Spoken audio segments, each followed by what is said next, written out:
যেই ব্যক্তি কোরআন শিখবে না আল্লাহ তাআলার তরফ থেকে তার জন্য শাস্তি বরাদ্দ হলো আরো 3টা। জোরে বলেন কয়টা? রব্বুল আলামিন কোরআনে কারীমের 20 নম্বর সূরা সূরাতুত তাহা এর 124 নম্বর আয়াত থেকে বলছেন, ওয়া মান আরাদা আন যিকরি ফাইন্না লাহু মাঈশাতান দানকা ওয়া নাহশুরুহু ইয়াওমাল কিয়ামাতি আমা। আল্লাহ তাআলা বলছেন, যারা আমার উপদেশ সম্বলিত এই কিতাব থেকে মুখ ফিরিয়ে নিবে, ফাইন্না লাহু মাঈশাতান দানকা, নিশ্চয়ই আমি তাদের জীবনকে সংকীর্ণ করে দিব। মুফাসসিরিনে কেরাম এই মাঈশাতান দানকার ব্যাখ্যায় মোট 2টা অর্থ দিয়েছেন। এক নম্বর অর্থ হলো আল্লাহ তাআলা বলেছেন আমি তাদের জীবনের সুখ শান্তি কেড়ে নিব।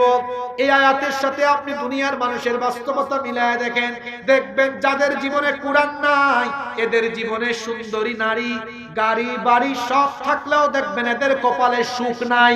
কারণ সুখ শান্তি দেওয়ার মালিক কে?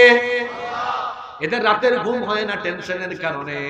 আল্লাহ তাআলা বলেছে, যারা কোরআন থেকে নিজেকে বঞ্চিত করবে আমি তাদেরকে সুখ শান্তি থেকে বঞ্চিত করব। এ জীবনেও সুখ পাবে না, শান্তি পাবে না, এটা তার দুনিয়ার শাস্তি। 2 নম্বর শাস্তি হলো এই মাঈশাতান দানকার ব্যাখ্যায় 2 নম্বর অর্থ মুফাসসিরগণ দিয়েছেন, এই লোকটার কবরের জীবনকে সংকীর্ণ করে দেওয়া হবে। আপনার বেডরুম হলো 150 স্কয়ার ফিট, 180, 200, 250 স্কয়ার ফিট, কিন্তু আপনার জন্য যে কবর অপেক্ষমান, এই কবর বড় ন্যারো, বড় সংকীর্ণ জায়গা।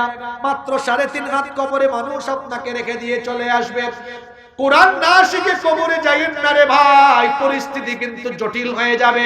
যখনই মানুষ আপনাকে কবরে রেখে উঠে চলে আসবে, কোরআন না শিখে যে ব্যক্তি কবরে যাবে সেই ব্যক্তির কবর আরো সংকীর্ণ হয়ে যেতে থাকবে।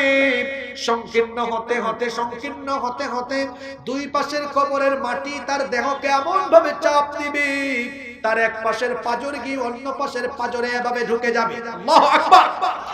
এই রকম করে তার উপরে আল্লাহর হুকুমে শাস্তি চলতে থাকবে ততক্ষণ, কিয়ামত হবে না যতক্ষণ।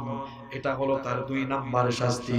আর ওই ব্যক্তির জন্য 3 নাম্বার শাস্তি হলো ইসরাফিল আলাইহিস সালাম সিংহায় ফুৎকার দেওয়ার পরে যখন কিয়ামতের দিন কবর খুলে যাবে, কবর থেকে যখন মানুষকে উঠায়া হাসরের ময়দানে একত্রিত করা হবে, যে ব্যক্তি কোরআনের শিক্ষা থেকে নিজেকে বঞ্চিত করেছে সেই ব্যক্তিকে আল্লাহ তাআলা কিয়ামতের দিন অন্ধ করে দিয়ে, চক্ষুকে আলোহীন করে দিয়ে কবর থেকে উঠাবেন। আল্লাহ তাআলা পরের আয়াতে বলছেন, ওয়া নাহশুরুহু ইয়াওমাল কিয়ামাতি আমা, আর আমি অন্ধ অবস্থায় তাদেরকে হাসরের মাঠে একত্রিত করব, কবর থেকে অন্ধ করে উঠাবো। যখন এদেরকে অন্ধ বানিয়ে চক্ষু আলোহীন করে দিয়ে কবর থেকে উঠানো হবে, তখন এই ব্যক্তি আল্লাহ তাআলাকে অভিযোগ করে বলবে, ক্বালা রাব্বি লিমা হাশারতানি আ'মা ওয়া ক্বাদ কুনতু বাসীরা, রব আমাকে অন্ধ করে দিয়েছো কেন?